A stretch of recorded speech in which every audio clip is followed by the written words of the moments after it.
मित्रांनो, तुमचं पुन्हा एकदा GB स्टोरी टेलर या यूट्यूब चॅनलवर स्वागत आहे। आजच्या आपल्या गोष्टीचं नाव आहे मृतशव विच्छेदन कक्ष। लेखक डॉक्टर प्रदीप फड। पण गोष्ट सुरू करण्याआधी जर कोणी या चॅनलवर पहिल्यांदाच आलेले असाल तर त्यांनी ह्या चॅनलला सबस्क्राईब करायला विसरू नका। चला तर मग अजिबात वेळ न घालवता गोष्टीला सुरुवात करूया।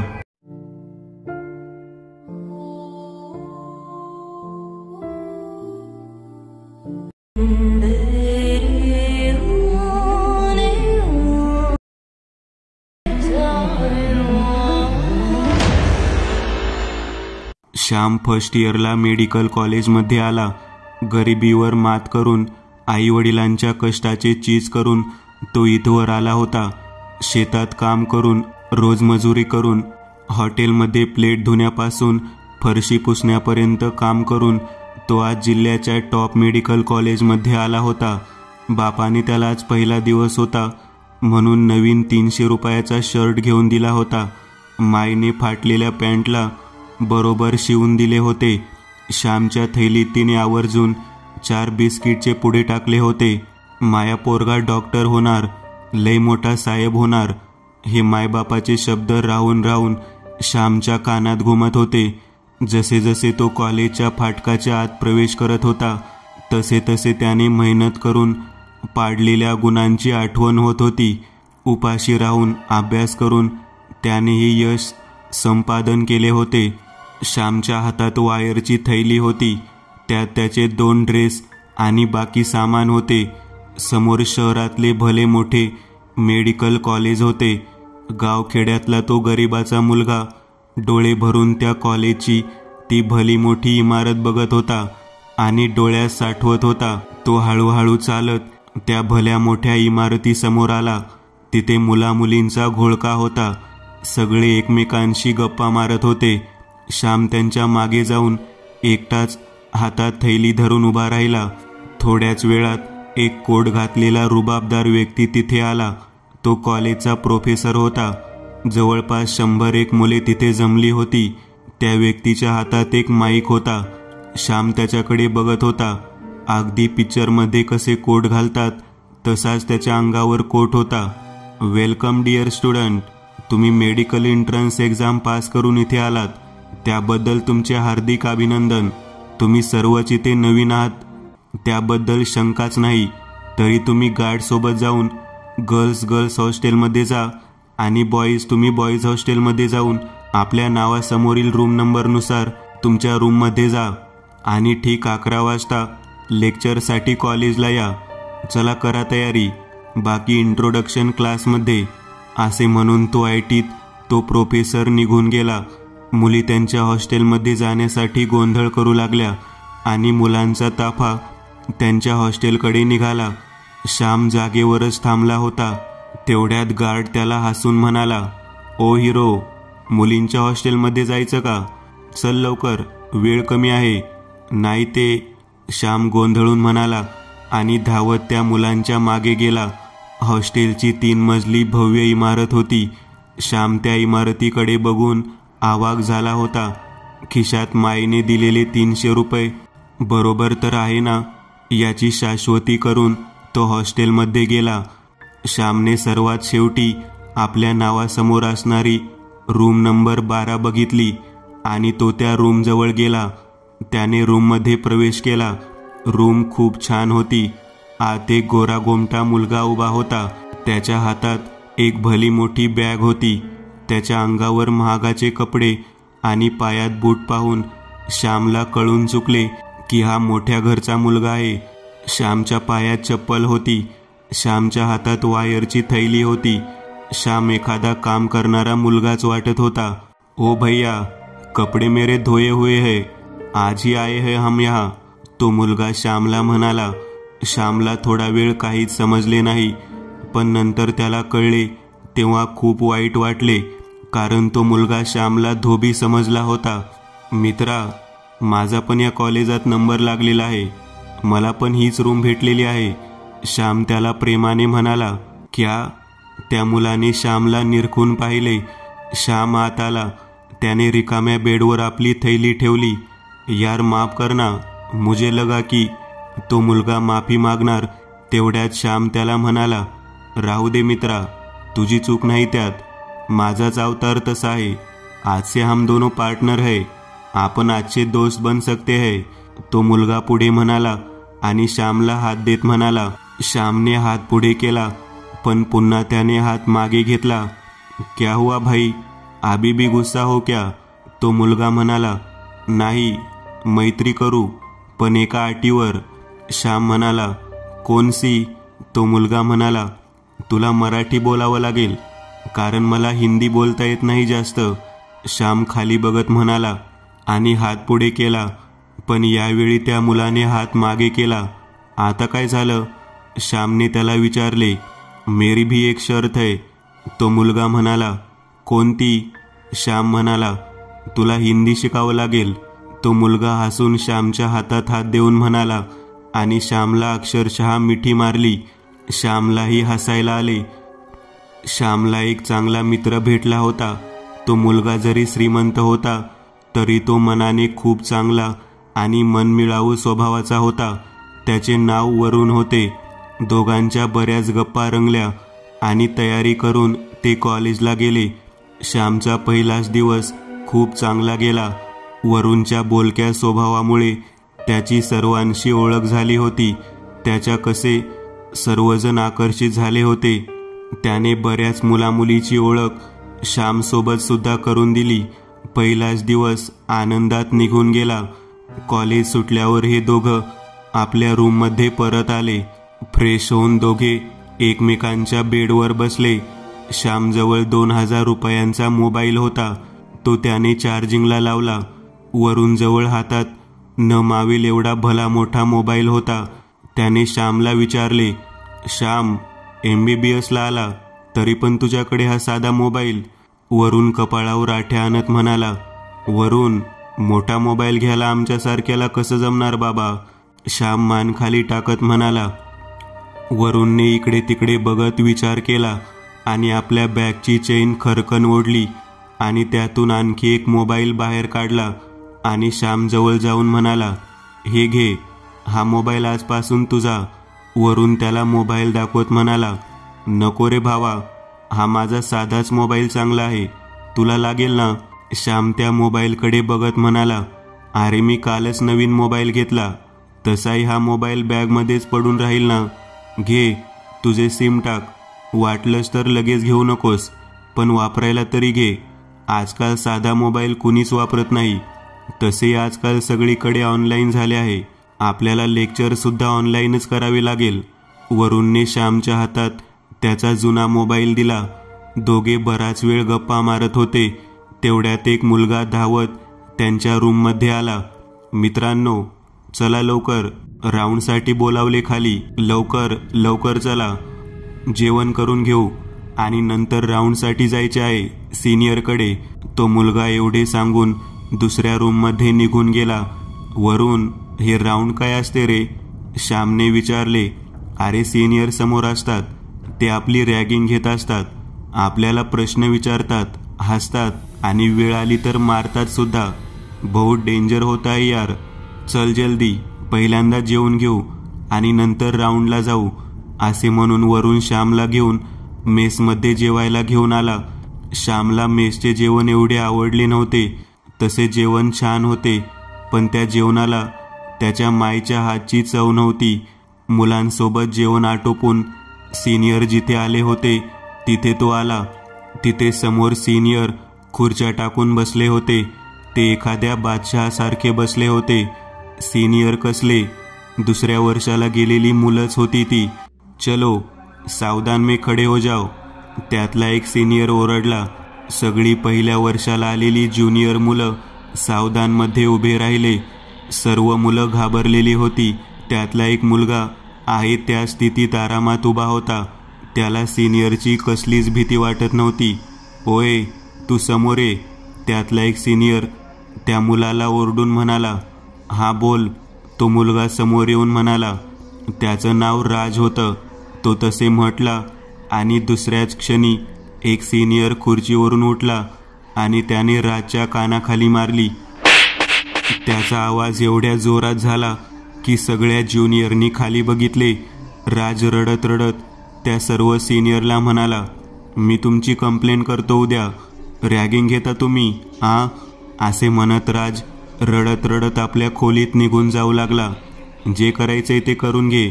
आणि हो साल्यांनो, तुम्ही पण लक्षात ठेवा, सिनियरनी जे सांगितलं ते करायचं. खाली बघायचं, बिलकुल शर्टच्या दुसऱ्या बटनाकडे. मुजोऱ्या बिलकुल करायच्या नाही. सिनियर दिसले की विश करायचं. सिनियरला आधी जेवायला द्यायचे. सिनियरला रिस्पेक्ट द्यायची.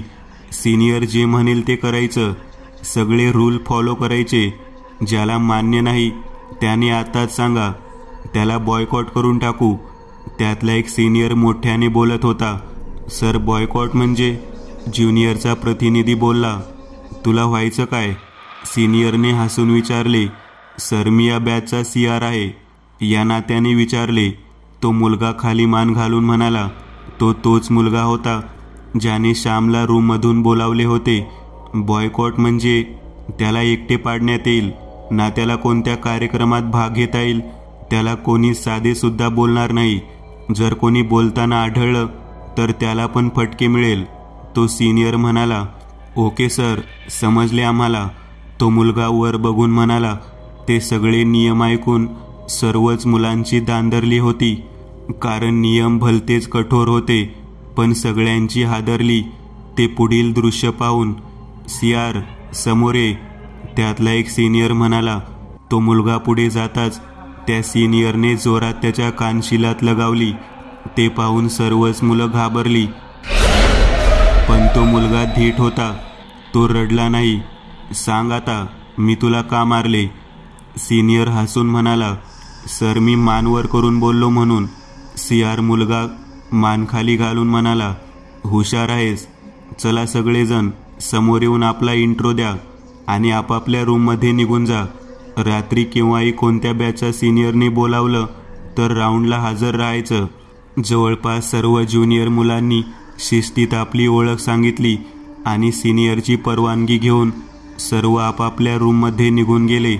श्याम आणि वरुण शांतपणे बेडवर बसले होते. कुणीही कुणाशी बोलत नव्हते. पण काही क्षणानंतर वरुणने आपली चुप्पी तोडली. श्याम, किती वाईट आहे रे सिनियर. नको यार, मी नाही राहणार हॉस्टेलमध्ये. आपण डॉक्टर बनायला इथे आलो आहोत आणि आपल्याला नोकरासारखे वागवत आहेत. वरुण डोळ्यात पाणी आणत म्हणाला, हो यार वरुण, खूपच वाईट आहेत. कानाखाली मारतात लगेच. किती लागला असेल त्या दोघांना. श्याम गालाला हात लावत म्हणाला, मी घरी सांगणार हे. मी नाही राहणार इथे. वरुण कानाला फोन लावत म्हणाला, मग तुम्ही दोघेही बॉयकॉट होऊन जाल कॉलेजमधून. दरवाजातून क्लासचा CR आत येत म्हणाला, तुला लागलं का रे? श्याम आणि वरुण दोघांनी त्याला एका स्वरात विचारले. ते चालूच राहणार. जबाबदारी घेतली ना मी आपल्या बॅचची. सिनियर आहे ते, वागणारच सिनियरसारखे. आपणही उद्या तसेच सिनियर बनू. पण 1 वर्ष आपल्याला ते सांगतील तसे वागावेच लागणार. CR मुलगा म्हणाला, मी नाही वागणार असा. श्याम म्हणाला, भावांनो, माझा मोठा भाऊ फायनल इयरला आहे इथे. त्याने मला सर्व काही समजावून सांगितले आहे. ही एक साखळी आहे, ती चालूच राहणार. तो मुलगा म्हणाला, जाऊ दे, दुसऱ्या खूप गप्पा आहेत आपल्याकडे. श्याम हसून म्हणाला. बऱ्याच वेळ तिथे त्यांच्या गप्पा रंगल्या. तिघांना सुद्धा झोप येऊ लागली होती. तो CR मुलगा त्याच्या रूममध्ये निघून गेला. श्याम आणि वरुण सुद्धा शांत झोपी गेले. तेवढ्यात त्यांचा दरवाजा खाडकन उघडला गेला. जवळपास 12 वाजले असतील. श्याम आणि वरुण घाबरून खाडकन जागे झाले. काय झालं? वरुण घाबरून म्हणाला. तो CR मुलगा दरवाजाजवळ उभा होता. काय झालं? झोपू तर दे प्रवीण. श्याम त्याला म्हणाला. आबे झोपता काय बे? खाली सुपर सिनियर आले आहेत. आता ते आपला राऊंड घेणार आहे. प्रवीण म्हणाला. अरे यार, मी नाही येणार. मला झोप आली आता. वरुण तोंडावर पांघरून घेत म्हणाला. तुझ्यामुळे मला फटके पडतील. चल लवकर, नाहीतर तिघांना पण फटके खावे लागतील. असे म्हणून तो मुलगा त्या दोघांना घेऊन सिनियर समोर आला. श्याम थोडी तिरकी नजर वर करून पाहू लागला. समोर त्यांच्यापेक्षा वयाने मोठे सिनियर्स उभे होते. त्यांनी बॅचच्या CRला सांगितले की सगळ्यांनी आपापली ओळख सांगा. श्यामच्या डोळ्यात झोप मावत नव्हती. शांत झोपेतून उठवल्या गेल्या कारणाने त्याचा पूर्ण मूड ऑफ झाला होता. पण कॉलेजात आल्यावर हे सर्व करणे भागच होते. ही एक परंपराच होती असे त्यांना सांगितले गेले होते. सर्व पहिल्या वर्षाची मुले आपापली ओळख सांगून मागे झाले. पुढे उभे असणारे सिनियर हे सुपर सिनियर होते, म्हणजे त्यांच्या सिनियरचे सिनियर. पण हे सिनियर जास्त काही बोलले नाही. उलट त्यांनी प्रत्येक मुलाला पार्लेजी बिस्किटचे पुडे दिले आणि अर्धा बिस्किटचा पुडा आपापल्या हातात ठेवायचा सांगितला. कुणालाच माहीत नव्हते की पुढे काय होणार आहे. पण काही असो, हे सिनियर रागावत नव्हते. प्रत्येक पहिल्या वर्षाच्या मुलाने अर्धा बिस्किटचा पुडा संपवला होता. श्याम आणि वरुणने सुद्धा. त्यातला एक सिनियर पुढे आला आणि त्याने श्यामकडे बोट दाखवत म्हटले, तू पुढे ये आणि तुझ्या सोबतचा तू पण ये. श्याम आणि वरुणला घामच फुटला. आपल्या हातून काहीतरी चूक झाली का? आपल्याला हे मारणार तर नाही ना? या भीतीने दोघे सुद्धा हादरले होते. श्याम आणि वरुण खाली बघत त्यांच्या समोर आले आणि न हालता उभे राहिले. हां, आपण आज एक गेम खेळायचा, समजेल ना? अरे रिलॅक्स उभे राहा, साधा गेम तर आहे. तो सिनियर श्यामच्या खांद्यावर हात ठेवत म्हणाला. श्याम आणि वरुण गेम म्हटल्याबरोबर चकित झाले. त्यांनी थोडी मान वर करून सिनियरकडे बघितले. तुम्ही बाकीचे खाली बसा रे, काय उगीच ताटकळत उभे राहिलात, बसा खाली. तो सिनियर बाकीच्या मुलांना जागीच मांडी बसून सांगत होता. बाकीच्या मुलांनीही तेच केले.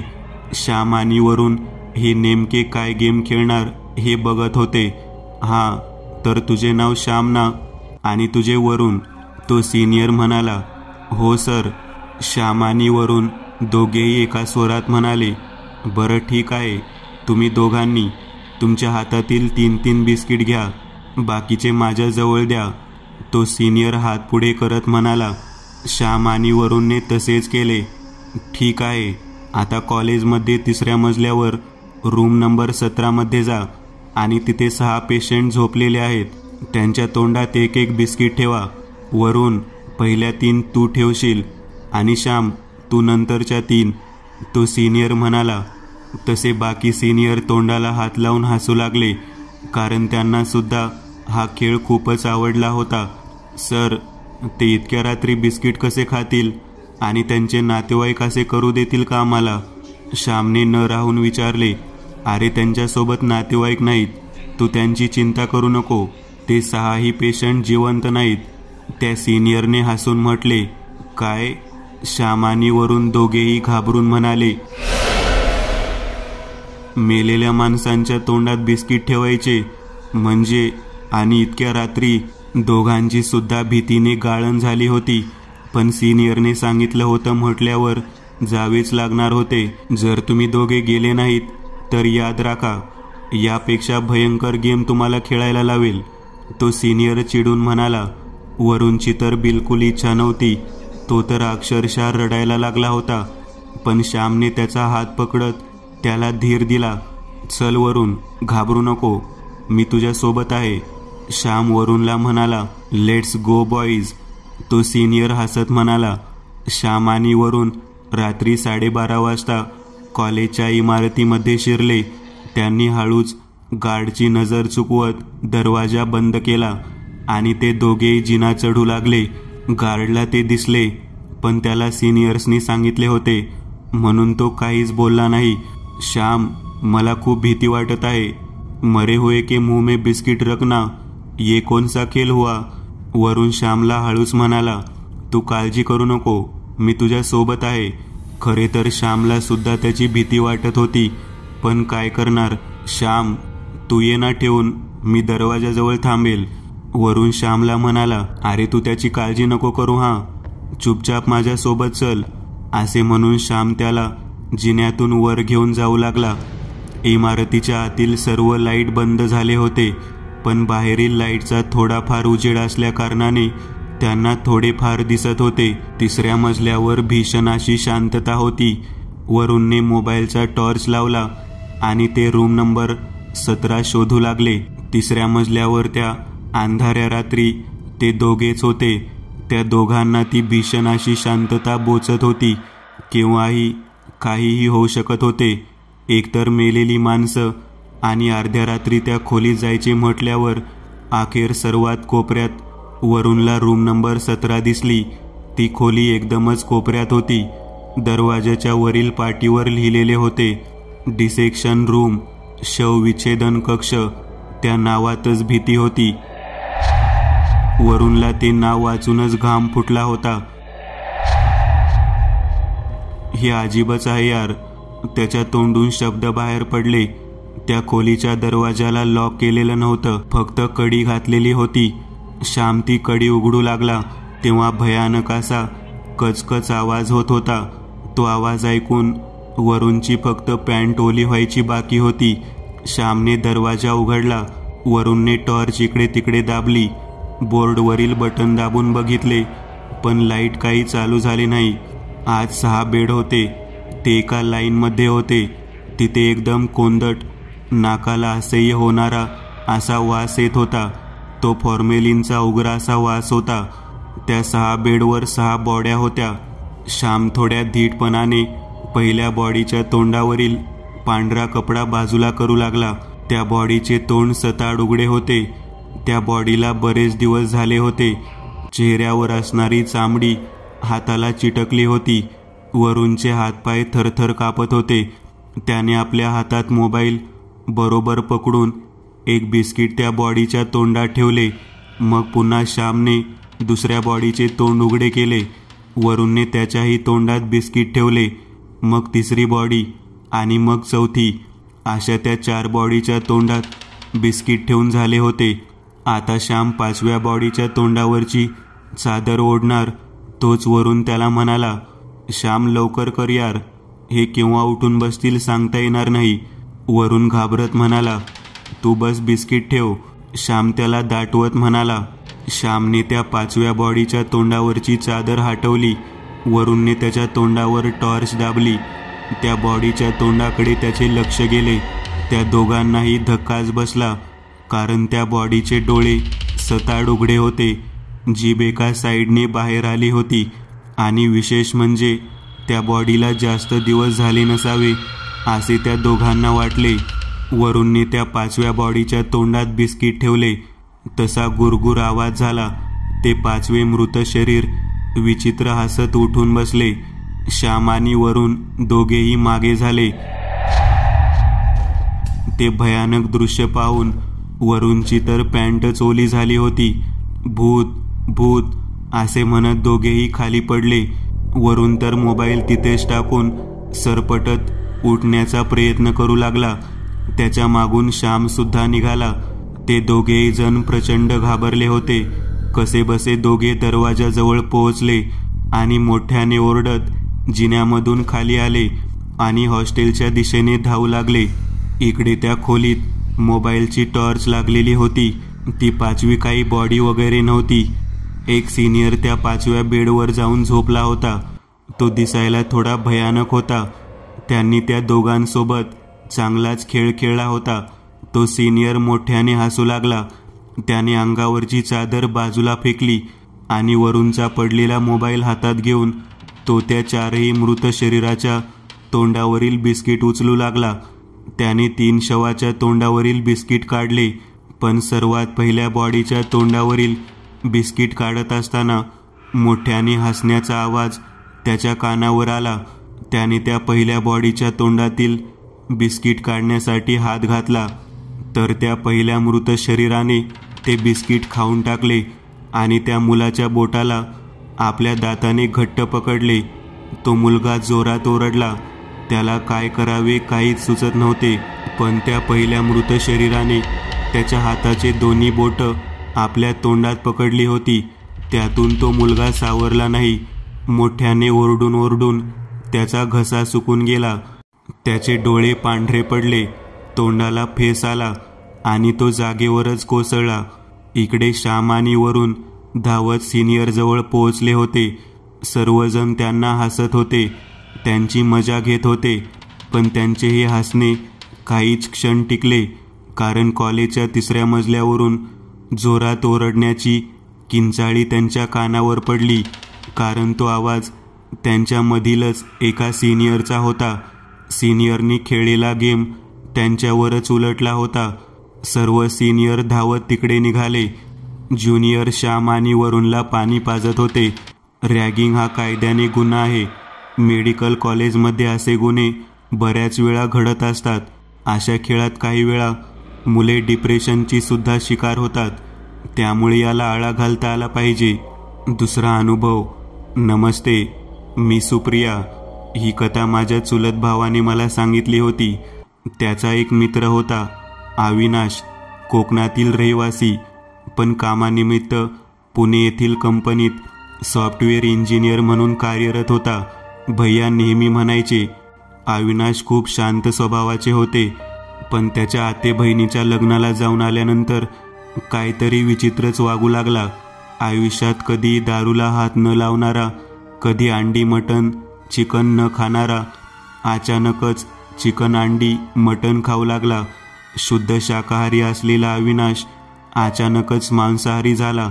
सॉफ्टवेअर इंजिनिअरिंग असल्यामुळे गले लट्ट पगार, तोंड येतं म्हणून सुपारीचा साधा खांडही न खाणारा अविनाश तंबाखू, गुटखा, सिगारेट आणि गांजाही ओढू लागला. पैसे मोजून वेश्यागमनही करू लागला.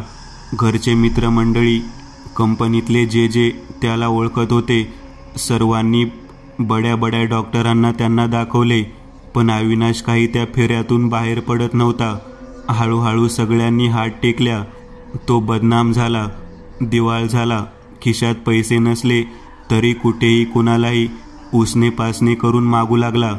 लबाडी करू लागला. आई वडील, आजी आजोबा, काका काकू हेच काय ते त्यांचा आधार होते. बाकीची सर्व नातीगोती त्याने स्वतः उद्ध्वस्त केले. त्या दिवशी ताटातल्या मच्छीचे 2-3 लचके तोडून उरलेले तसेच सोडून अविनाश अंगणात आडवा पडला होता. त्याचे वडील त्याची कार पाण्याच्या पाईपने धुवत होते, पण त्याचे लक्ष दुसरीकडेच होते. शेजारच्या घरात हातात त्रिशूल घेतलेला एक बाबा भिक्षाम देही असं बऱ्याच वेळा म्हणत होता, पण दार बंद असल्यामुळे त्या घरातून कोणाचाही प्रतिसाद येत नव्हता. तेवढ्यात, ओ बुवा, त्यांच्या घरी नाही कोणी, बाहेर गेल्यात समदे, अविनाशचे पप्पा त्या बाबाला म्हणाले. अविनाशच्या पप्पाकडे पाहत ते बुवा हसत हसत जाऊ लागले, पण अविनाशच्या पप्पांनी त्याला थांबवले. ते बाहेर गेल्यात, पण आमच्या घरचे काहीतरी घ्या की, या, असं म्हणत त्यांना बोलावले. तो बुवा घराजवळ येताच थबकले आणि ओट्यावरच बसले. अविनाशच्या आईने जेव घातलं, हात धुवायला पाणी दिलं. अविनाशच्या पप्पांनी 10 रुपयाची नोट त्याला देऊ केली, पण त्या बाबांनी ती घेतली नाही. जेवताना त्या बुवाचं लक्ष, सबंध लक्ष अविनाशकडे होतं. पाणी पिऊन झाल्यावर त्याने अविनाशच्या पप्पाला त्यांच्याबद्दल विचारल्यामुळे त्यांनी त्या बुवाला सगळी आपबीती सांगितली. अविनाश काय होता आणि काय झालं सगळं सांगितलं. त्या बुवाने सगळं ऐकून घेतलं. 4-10 सेकंद अविनाशला निहाळलं आणि त्याच्या कपाळावर विभूती घासून मी उद्या येतो असे म्हणत निघून गेले. अविनाशच्या आईवडिलांना काहीतरी विचित्र वाटलेलं, तरीही फारसं लक्ष न देता ते आपापल्या कामाला लागले. रात्री अविनाश उठला. आई आई हाक मारू लागला. त्याची आई त्याच्या जवळ येताच अविनाश उलट्यावर उलट्या करू लागला. तिथेच बसल्या जागी त्याला असह्य जुलाब लागू लागले. उलट्या 1 मिनिट थांबल्या की त्याला नुसत्या शिकावर शिका येऊ लागल्या आणि पुन्हा उलट्या. शेवटच्या उलटीत थोडंसं रक्त आणि 2-3 लांब केस अविनाशच्या आईला दिसले. तशी ती घाबरून ओरडली. अविनाशला गावातल्या दवाखान्यात दाखवून त्याला सलाईन लावलं होतं. त्याच्या शरीरात पापणी उघडण्याचेही प्राण उरले नव्हते. सुई लावताना शिर शोधण्यात अर्धा-पाऊण तास गेला. त्याच्या अंगातले पाणी इतके कमी झाले होते की त्याच्या सर्व अंगाला दरदरून घाम फुटला होता. छातीची धडधड फार वाढली होती. तो मोठ्या वेगाने श्वास घेत होता, पण त्याचे डोळे बंदच होते. डॉक्टरने बीपी आणि बाकीच्या बाबी तपासून घाबरण्याचे काही कारण नाही असं म्हणत धीर दिला. तरी अविनाशला अशा अवस्थेत पाहून त्याच्या आईवडिलांची, काका काकूंची आणि आजी आजोबांची भीतीने वाईट अवस्था झाली होती. दुसऱ्या दिवशी अविनाश सावध झाला.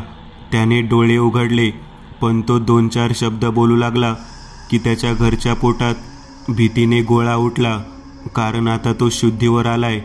बोलू लागलाय म्हणजे आता तो प्यायला दारू मागेल आणि नाही दिली तर आरडाओरड, आदळआपट करेल असं त्याच्या घरच्यांना वाटत होतं.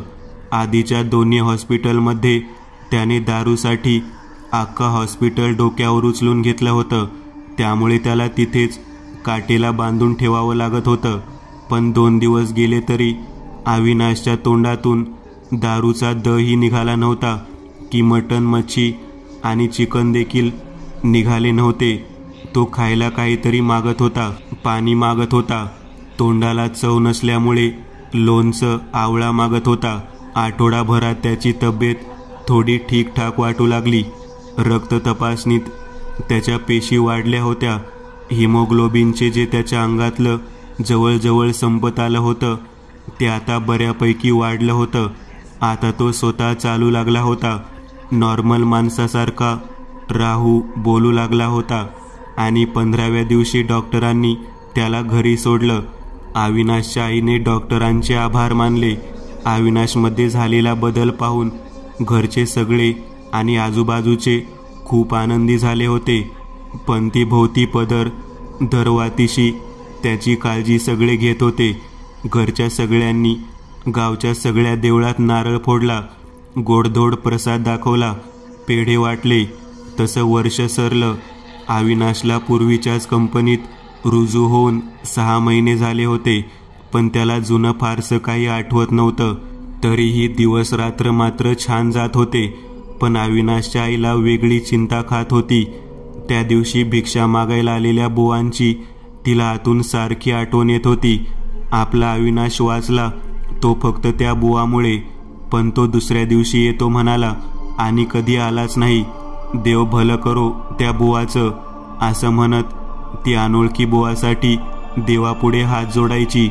2 वर्षांनी तो अविनाशच्या आईला दारात उभा असलेला दिसला. तरी ते हातातलं काम टाकून डोळ्यात पाणी आणून त्या बुवांच्या पाया पडली. अविनाश घरी नव्हता. अविनाशचे वडीलही त्यांच्या पाया पडले आणि त्याला घरात घेऊन आले. गरमागरम बेत झाला, गोडधोड झालं.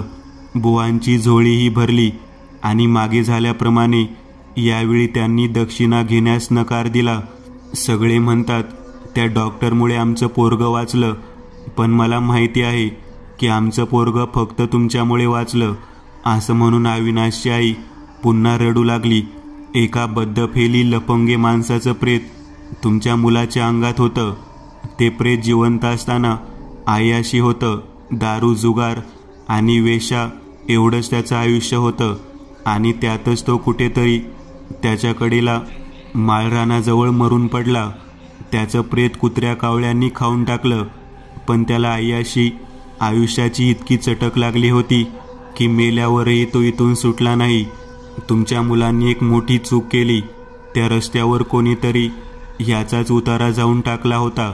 अविनाश त्याच्या मैत्रिणीसोबत जात असताना त्याने नको तिथं गाडी थांबवून नको ते चाळे केले आणि त्या प्रेताच्या अतृप्त आत्म्याला आकर्षित केले. तो आत्मा सुप्त आत्मा आहे, कोणालाही कसलाही त्रास देत नाही. पण त्याने ज्या माणसाला धरला आहे त्याच्याकडून तो त्याच्या सगळ्या अतृप्त इच्छा, वासना पूर्ण करून घेतो. माणूस अचानक परदेशी भाषा बोलू लागतो, कधीही न खाल्लेलं खाऊ लागतो. आत्म्यात द्रव हवा असेल तर कोणत्याही मार्गाने बक्कळ पैसा कमावू लागतो. अशा खूप घटना आहेत. पण तुमचं पुण्य तुमच्या मुलाच्या नशिबात उतरले आणि त्याचे प्राण वाचले. तो बुवा त्यांना म्हणाला. झोळीतली विभूती बाहेर काढत तो बुवा बोलू लागला. त्या दिवशी त्याला पाहताच मला अस्वस्थ वाटू लागले होते. कारण जिवंत माणसाच्या आत्म्याच्या जाणवणारा लहरा वेगळा असतात.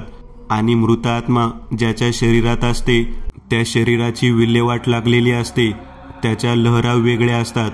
मला तसं जाणवताच मी ही पवित्र केलेली विभूती त्याच्या कपाळावर घासली आणि त्याचे 2-3 केस उपटून मी उपचार करायचे ते केले आणि त्या प्रेतात्म्याने तुमच्या मुलाचे शरीर सोडले. अविनाशला आयुष्यभर खांदे आणि पाठदुखीचा त्रास होईल, कारण त्या सुप्त आत्म्याने त्याला झपाटलेलं नव्हतं. तो त्याच्या अंगात राहिला होता. कोणताही डॉक्टरचा कसलाही फायदा होणार नाही. पण जेव्हा केव्हा आभाळ भरून येईल तेव्हा तेव्हा खडे मिठाच्या आणि समर्थांच्या उदीने त्याला आंघोळ करावी. त्रास थोडा कमी होईल. अविनाशचे आई वडील, काका काकू, आजी आजोबा हात जोडून सगळे ऐकत होते. सगळ्यांच्या डोळ्यातून पाणी निघत होते. आपल्यावरचं भलं मोठं आसमानी संकट नाहीसं करणाऱ्या त्या बुवांचे सगळ्यांनी पुन्हा पाय धरले आणि शुभम भवतू असं काहीतरी म्हणत तो बाबा तिथून निघून गेला. ही गोष्ट जेव्हा माझे भाऊ त्यांच्या घरी गेले होते तेव्हा अविनाशच्या आईने त्यांना सांगितले होते. मित्रांनो, आज पुरतं एवढंच. तुम्हाला जर काही गोष्ट आवडली असेल तर नक्की लाईक करा. तुमच्यापैकी बरेचसे जण व्हिडिओ लाईक न करताच पळून जातात, पण हा जर व्हिडिओ तुम्ही लाईक केला तर मला जरा बरं वाटेल आणि असेच भारी भारी व्हिडिओ बनवायची माझ्यात एनर्जी येईल.